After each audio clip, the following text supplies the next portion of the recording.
All right, Tyler Perry fans. Now, this is a video or movie review that people have been asking me to do for the past few days now. Or even before Acrimony came out in theaters, everybody was asking, are you going to do a review? Are you going to do a review? So I just wanted to say that I actually went to see the movie earlier today. I think I went to like I think it was 3 p.m. or yeah, I think it was around 3 or 4. Yeah, I think it was 3 p.m. today. Yeah, that's right. It was 3 because I said, let me go ahead and go before school bus is let out. Yeah, so it was 3. Okay, let me just kind of open up. First off, there's going to be spoilers. So obviously, if you don't want to be spoiled on the movie, if you haven't watched it, don't go any further in the video because I don't want to have a bunch of comments of people complaining that, man, you spoiled the movie for me and blah, blah, blah. Don't even worry about it. Like, don't even. This is your spoiler warning right here. This movie had me feeling conflicted because I wanted to go into this thing open-minded, but obviously when the movie came out, it was trending. You had the articles come out.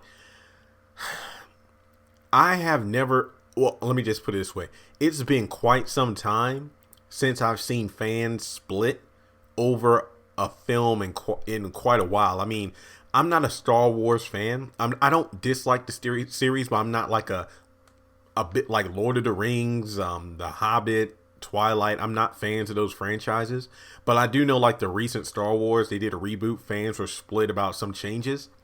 That's kind of how people were split over Acrimony and the Tyler Perry fan base because I did read a couple articles and I looked at some tweets.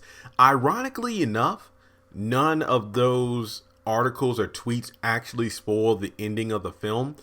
If anything, you have people that said, man, Tyler Perry's just copying Fatal Attraction and, you know, it's lackluster. Other people are saying that, man, it's just painting black women in a bad, you know, the angry, stereotypical black woman. It's just giving African-American women a negative stereotype.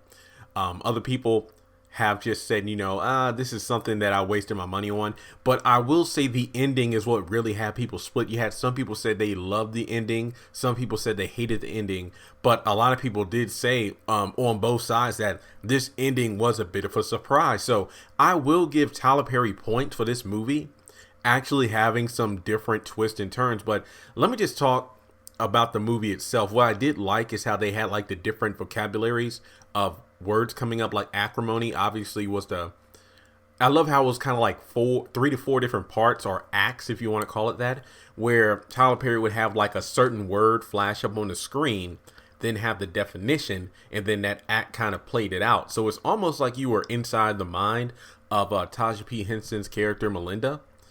And what really, and I believe Ian from If Loving You Is Wrong was actually the main guy, Robert. And I have to admit, I was actually pleasantly surprised by this because I love when Tyler Perry cast members from his TV shows or plays or whatnot. These are people who you aren't familiar with because they're never really on the big screen, or at least in movies that are like, oh, I remember that guy from this movie. So it's kind of cool that he gives these people a shot to be on the big screen when they've either never been on there before or it's been quite some time since they've been in an opportunity like that. And let me just say this much.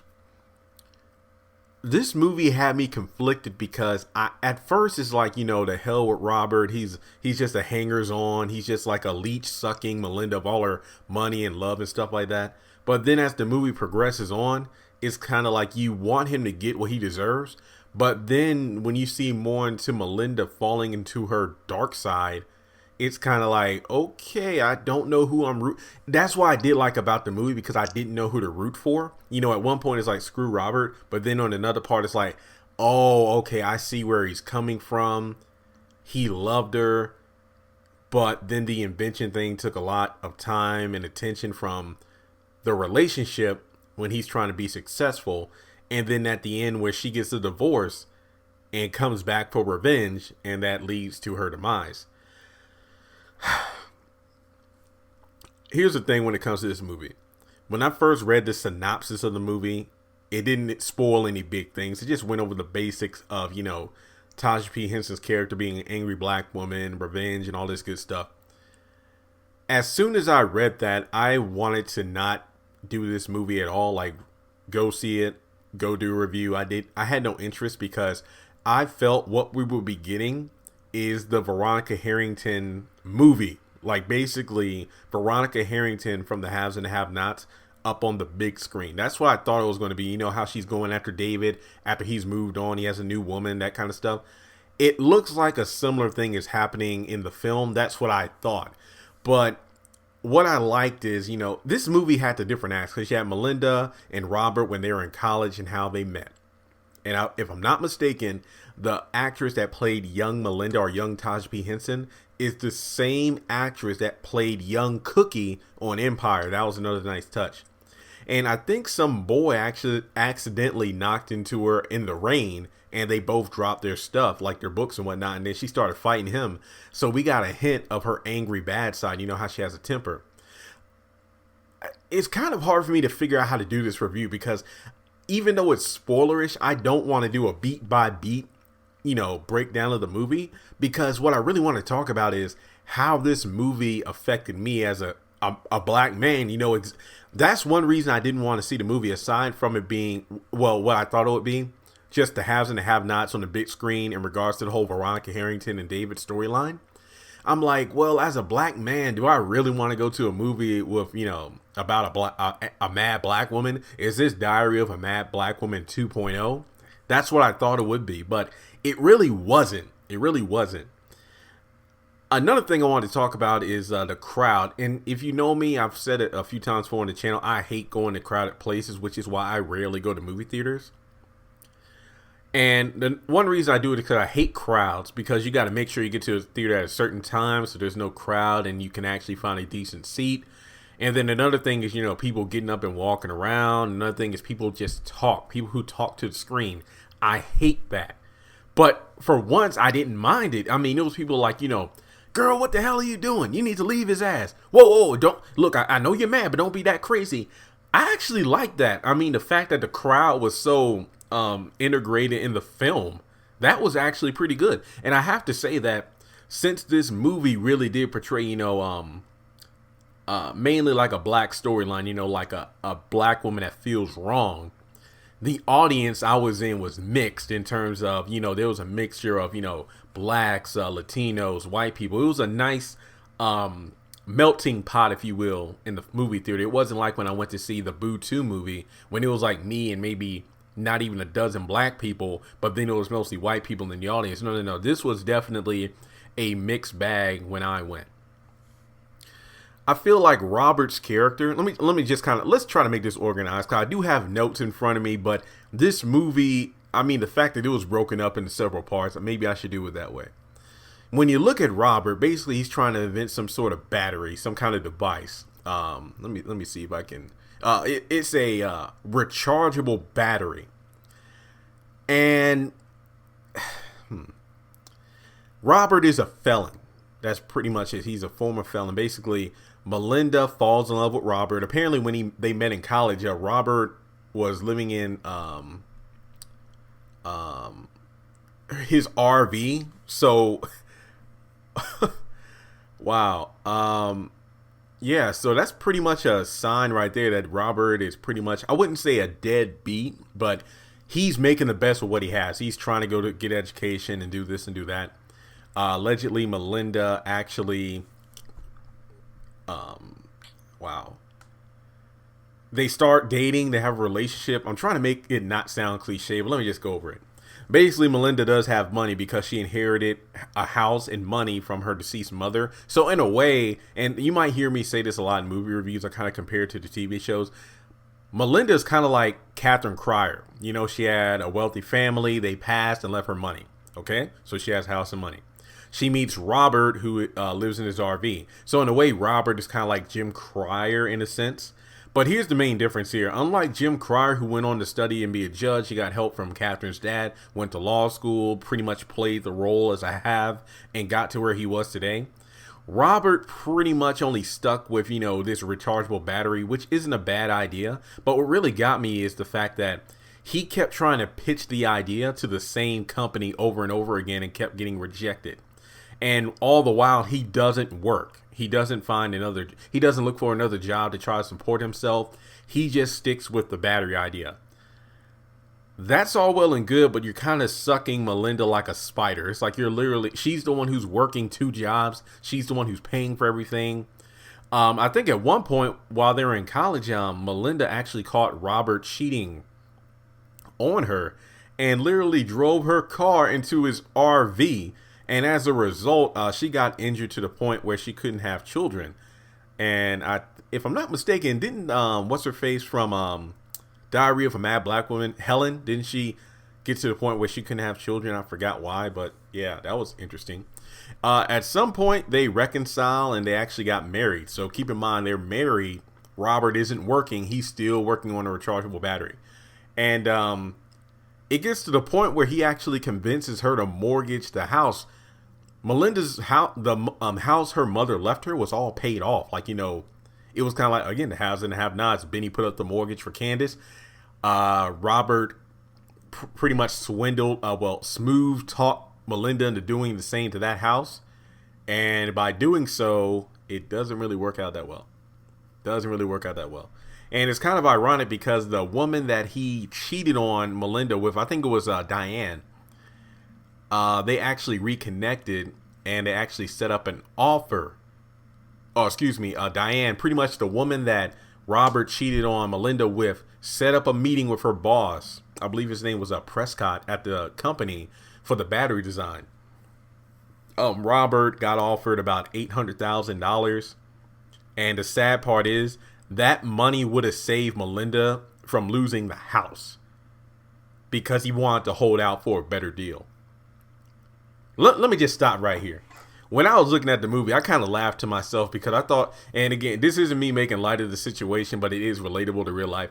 When I think about Robert going to the same company over and over again, but getting rejected because when he finally gets a meeting for the money, it's $800,000. It's not enough for him, so he holds out for a better deal.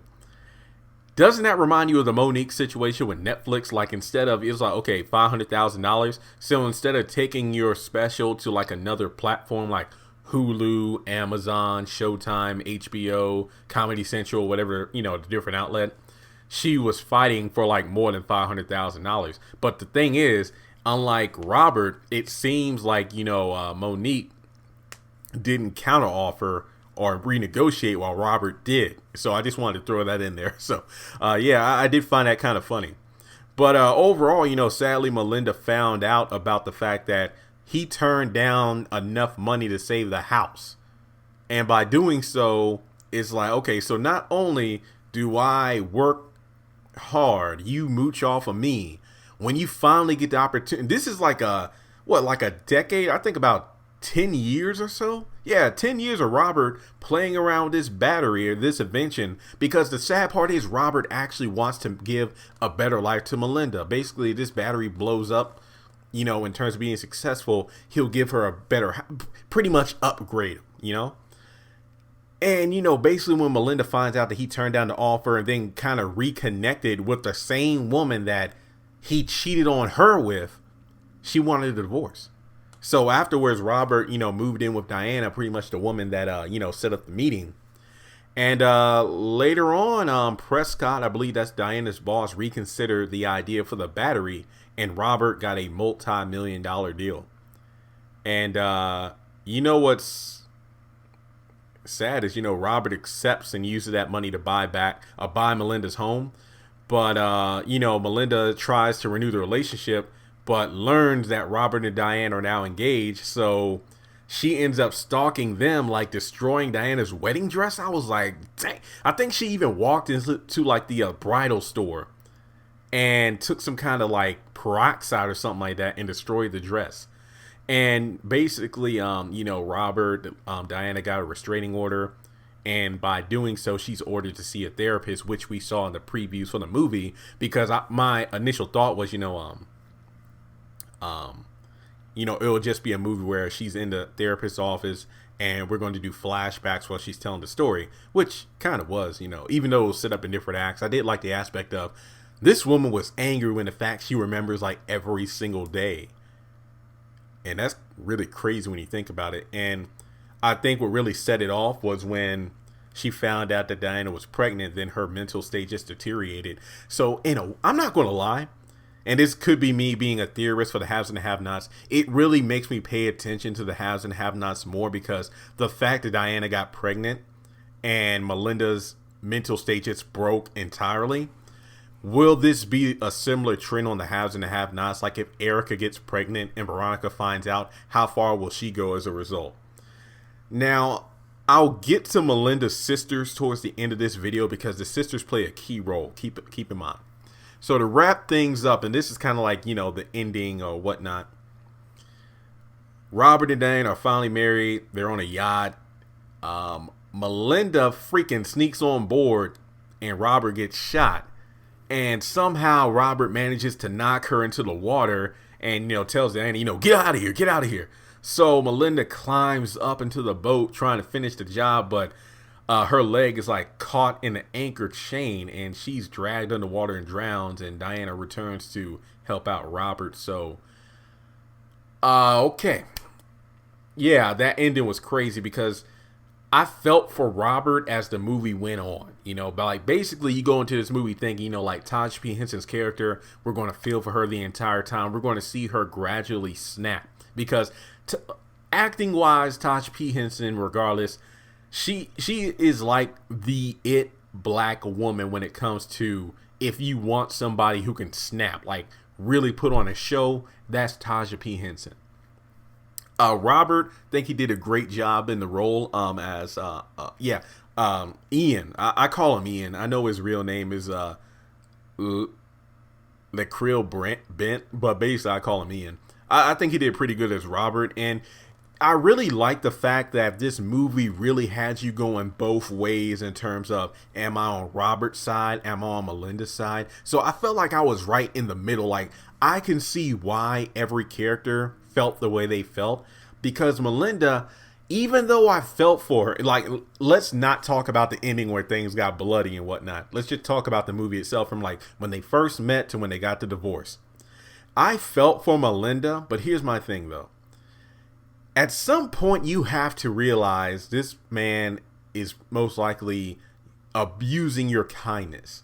Like, we're talking years and years of him not working, focusing on the battery. Basically, I think at one point she tries to like bring up, if you can get a job. And he's like, no, I got to take the time to study and whatnot to, perfect this battery. Here's my thing. If you were on your own, Robert, you would have to work somewhere. McDonald's flipping a burger, Walmart as a greeter. You would have to find some sort of income in order to make ends meet, all the while studying to get this battery to work. You're just lucky that you're pretty much living off Melinda's wealth, living in her house, no rent, while perfecting the battery, but nothing's happening. My thing is, if she would have pushed, it's like, look, you're either going to get a job or try to go to different companies to sell this battery to get something back for all the money I put into it. That's the difference between the whole Catherine and Jim thing, where yes, Catherine was an heiress, she had money, she had the house, but Jim went to law school and he was on the bench and made a few $1 million himself. Now, when you look at the fact that Robert did what he did out of love, because this is something that he's been working at, but at the same time, the end goal was to make it big and then upgrade their lives together. After they got married, you know how things change with some couples. Really, Robert became more, like me, introverted, like pretty much to himself, working on this item or the battery. So even though it was a relationship, Melinda kind of felt alone, and I can understand that. But then you get to the point where Robert does get the opportunity to finally speak to this company to offer up the battery, but $800,000 isn't enough for him. He lets it go. And the sad part is Melinda put up her mother's house after Robert was the one to convince her to take out a mortgage on the house. So in a way, Melinda felt betrayed, not just the cheating on her earlier in the film, but the fact that you swindled me into getting a mortgage for this house to work on this battery. So when you finally get the opportunity that you've told me for years you've been working for, you owe $800,000. No. So then Melinda loses the house. I definitely understand where she's coming from because at some point, everybody has to say, I need to throw my hands up and walk away. So what got me, oh, hang on, let me readjust my chair. What got me is when Robert actually gets the multi-million-dollar deal, which he thankfully held out for. It's like, and I think the sad part is this was only a couple of months after a divorce. Yeah, I think it was 2 to 4 months. It wasn't that long. Basically, if Melinda, she held out for like a decade or so, if she would have held out for like just a few more weeks, they would have reaped the benefits together. That's sad. That's sad. It's kind of like when I was back on campus and I was waiting on a campus bus. If I was at a bus stop for like 5 to 6 minutes, I'm like, you know what? I could just walk to my dorm from here, but I feel like I've invested so much time that there's no point in me leaving. So I might as well just stay and wait for a bus. But then it gets to a point where I decide to walk away. And then when I turn around, that bus showed up, and then there's somebody taking my seat, which I could have had. Now, I ain't pull a Melinda and then sneak up on the bus and then try to kill the person, but I get where Melinda's coming from, where it's like, how is this woman who who Robert cheated with me, cheated on the first time, she's going to reap the benefits of everything that I gave up?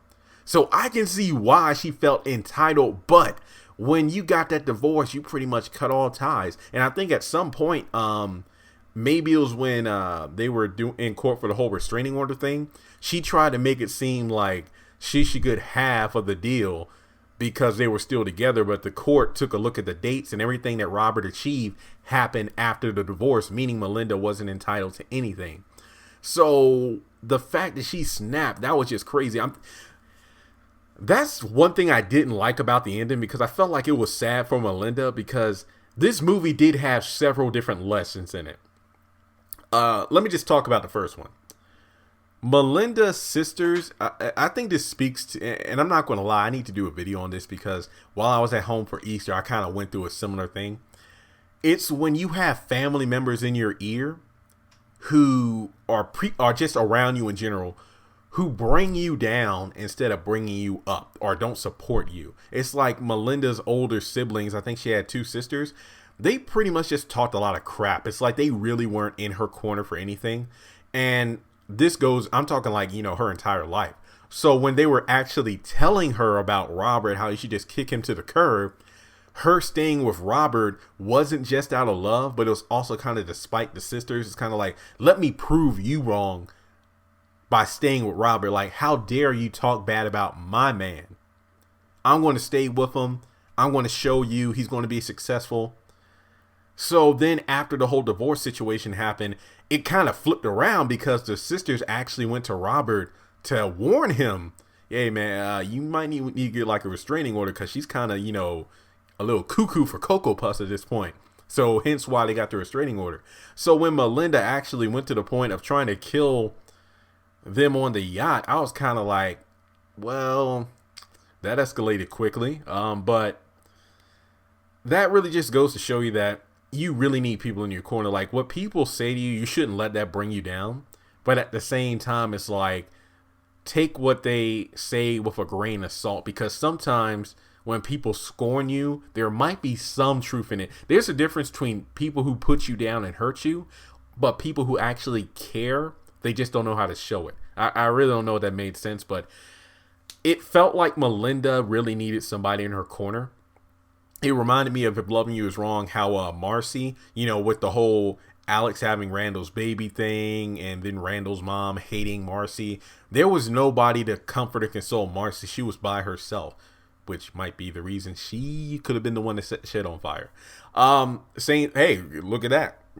That could be it. So I need to do a video on that. But I feel like Melinda, I felt bad for her. Like, I really felt bad for her as the movie went on. But at the same time, like, okay, at some point you really need to just stand up to Robert and it's like, look, I'm cutting you off until you do something. Like, I know you want to sell this battery, but until you be a bagger at Food Line or something, unless you're helping with the income, then there's no excuse for you using all of my money that I work for us. And there's no kind of benefit coming. There's no harvest coming in from all the seeds. It's almost like she's the one planting all the seeds while Robert's just scooping them up. I just imagine a gardener, taking a finger and making a hole in the dirt, putting the seed in there and then covering it up. And then here you have Robert sneaking up behind her, unearthing the seed, putting it in his own bag and then running off. That's kind of the thing. That's kind of how I looked at Robert. But as the movie went on, I have to say that we learn more about Robert, that he isn't just a swindler, that he does generally want to succeed in order for them to, actually live better than what they are now.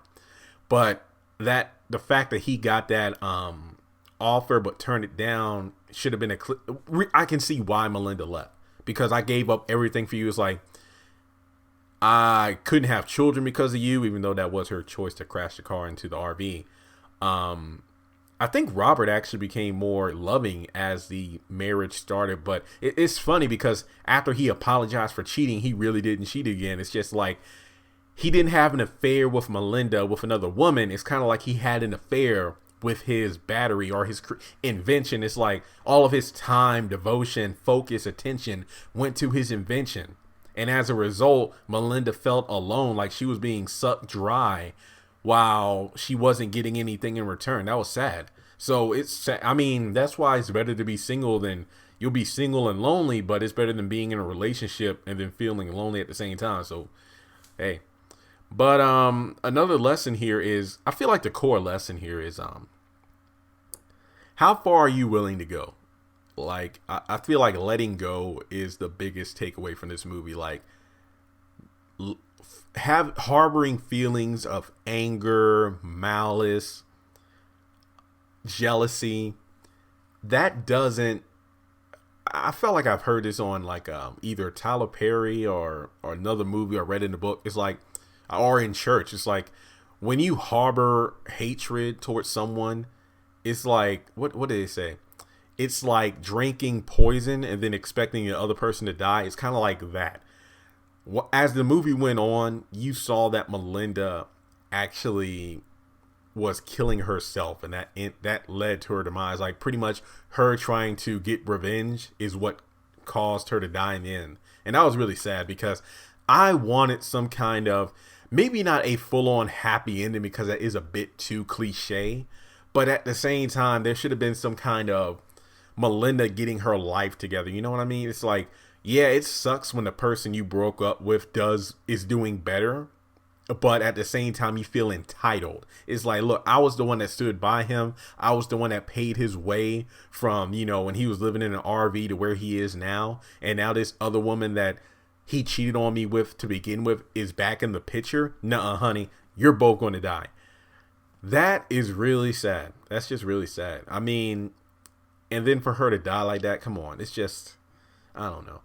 But, overall, this was a pretty interesting film, and I want to be honest here. I might do more Acrimony related videos on the channel talking about how this movie might hint at different plot lines within the haves and have-nots. Loving You Is Wrong. Tyler Perry, I do admit this movie did have some good twists in it. It wasn't as predictable as expected. Some things in it, I was kind of like, I can kind of see that coming a mile away, but I do know that he was advertising the movie as being something that wasn't his run-of-the-mill Tyler Perry film. This was something a little bit different. This isn't a Medea film. I think that it was better than what was it, The Marriage Counselor or whatever? Yeah, I think that was the one with what's her face? Well, I know Calvin from House of Pain. He was the husband. He was the counselor that the wife cheated on with some millionaire or whatever. But yeah, I feel like it was a pretty decent film. As a single black guy, I don't know how often I'll watch this film. It makes me nervous about being in a relationship. If I end up being in a relationship and then somehow one or both parties get heartbroken, how far that went. That could be why I haven't really dated black girls. I don't know, because I've said on this channel that, the haves and the have-nots does make me sort of attracted to crazy women. But when you see a movie like this, it's kind of like, yeah, maybe I think I'm cool. Maybe I'm cool with some sanity, a little bit of crazy, but not that far. But overall, I feel like the film, like, I'll probably give it like a 3.5 out of 5 stars. I don't think it was like the best film. I do feel like this might be the age of a new Tyler Perry. Kind of like how Diary of a Mad Black Woman skyrocketed his career. That's kind of how I look at, and then the haves and the have-nots, the big drama, House of Pain, Meet the Browns, those are comedies. Have and have-nots made people look at Tyler Perry in a different light. It's like, oh, he can do drama. Now I feel like Acrimony might do that for audiences. It's like, oh, wow, he can do more than just Madea films. So maybe this Acrimony film was kind of like the birth of the new Tyler Perry we might see when he goes over to Viacom. So if that actually was his intention, honestly, I felt like he made it stick. I felt like this film was him kind of diverging from his usual cliche movies. Again, not the greatest movie I've seen from Tyler Perry. I feel like there are some more that I actually like a lot more, but I feel like this might actually be the beginning of maybe a new kind of what's the word I'm looking for? A new trend in his films. But overall, I definitely advise you to see Acrimony at least one time. Yeah, Tasha P. Henson, I feel like she does her role justice. So overall, those are my thoughts on Acrimony. I feel like this video actually went on longer than I expected, but for a movie that I didn't want to see because I had no intention to, I'm glad I did. So let me know your thoughts in the comment section below. Did you enjoy Acrimony? Do you feel like it is something Tyler Perry did that made him stand out a little bit more in a different light? And as always, share the video around if you like what you heard. Subscribe to the channel if you haven't done so already. Comment your thoughts, and I'll talk to you later.